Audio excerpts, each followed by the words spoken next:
Have you ever heard of Chabad? Chabad is one of the groups in the Hasidic dynasty. Now, Hasidic Judaism began several centuries ago by Rabbi Yisrael Baal Shem Tov.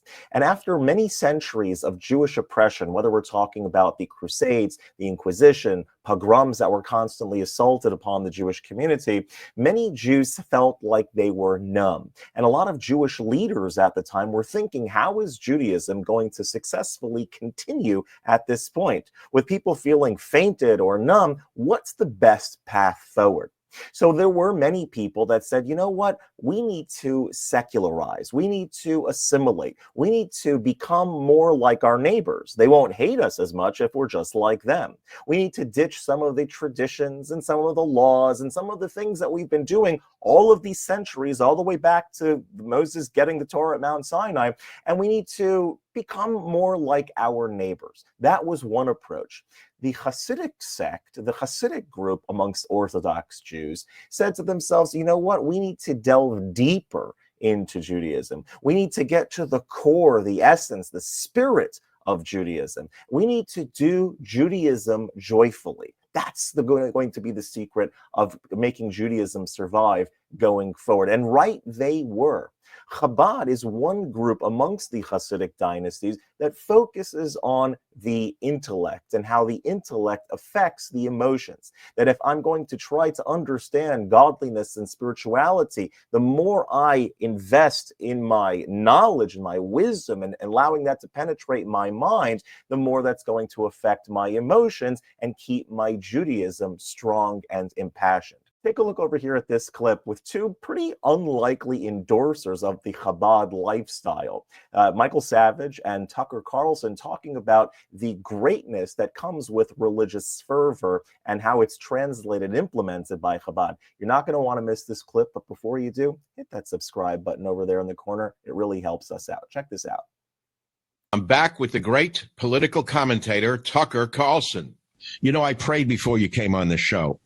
I called a rabbi, I know, a Chabad rabbi, and I said, I have Tucker Carlson on the show. It's a very important interview. It's my first show. It's very important. It's going to set the stage for this entire TV show that I have. He said, I'm actually going to send a message to the head rabbi in New York to pray on this meeting, believe it or not. Oh, thank you. I know you're a religious man, aren't you, Tucker? You're a believer? Yes, I am. And what's interesting is without getting too into it, but the Episcopal Church is very much like Reformed Judaism, very much like Reformed Judaism. Righto. So similar that if you go to Emmanuel in New York, or if you are very familiar with Reformed Judaism and you go to an Episcopal church, you're like, oh wait, I recognize this immediately. In fact, one was kind of based on the other, honestly. But the point is, they're both, I don't even know any enthusiastic Reformed Jews anymore. I grew up with a lot of them, and I don't know any enthusiastic Episcopalians anymore, very few. They're Chabad now. Or I think people have realized it's not worth making a sacrifice of 2 hours a week to show up in some building if there's no meaning or spiritual power there. It's like, it's just weak soup. It doesn't feed anything in you. That stuff's dying. It's going away. 1,000% why I wandered my entire life looking for a more fundamental connection to God in plain English, where I felt it.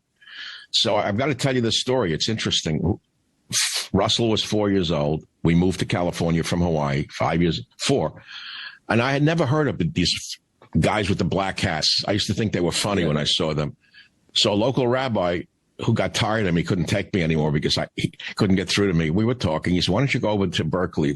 I walk in there. I see these guys dancing in a circle, and I feel the energy I felt in the Fiji Islands. I felt like I was in some primitive village, and I really felt that I was at home because they had a fervor. I saw the same thing in a Harlem church in the 1960s with Brother Billy in an all-black church. I felt the floorboard shake when they were chanting, singing to God. And that's what's missing. I mean, if you're not chanting to God from the inside, God isn't listening. That's what I think. I think that's right. And what's the point? I mean, why worship an idea or an abstraction unless you're worshiping a living God who created the universe? It's kind of pointless. I mean, just, go to St. Bart's and order room service. Like, sounds good. The fruits of the flesh. No, I'm serious. Like, what? There's no point to it. And in the end, it's hollow, and it becomes a grotesque distortion, like a lot of mainstream religion does in the end, where it's just like. So whatever your feelings are of Michael Savage or Tucker Carlson, let's put that aside just for a moment. I think there's a strong truth that is being underscore over here that in order for religious faith to flourish, it has to be lived. It has to be something that a person is passionate about and living with and conscious of.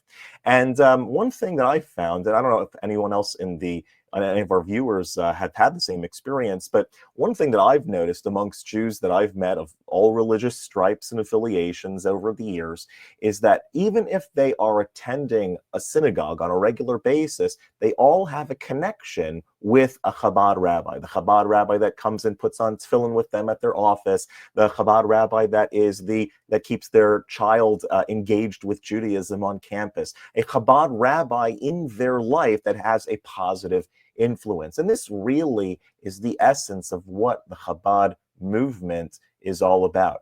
That a Jew is a Jew, no matter what a person does, how a person practices, no matter where you come from, how observant you are. All of that is irrelevant in the sense that a Jew is a Jew. And we can connect with each other, and we have that we share that connection no matter what our religious affiliation is. And that is such a soulful, special concept that really resonates with a lot of people. And that's why I think you find many people who may or may not be affiliated in all sorts of other places always have their Chabad rabbi that they're connected with. Have you had that experience? If you like this content in general, hit that subscribe button over there in the corner. We'd love to stay in touch with you. Take care.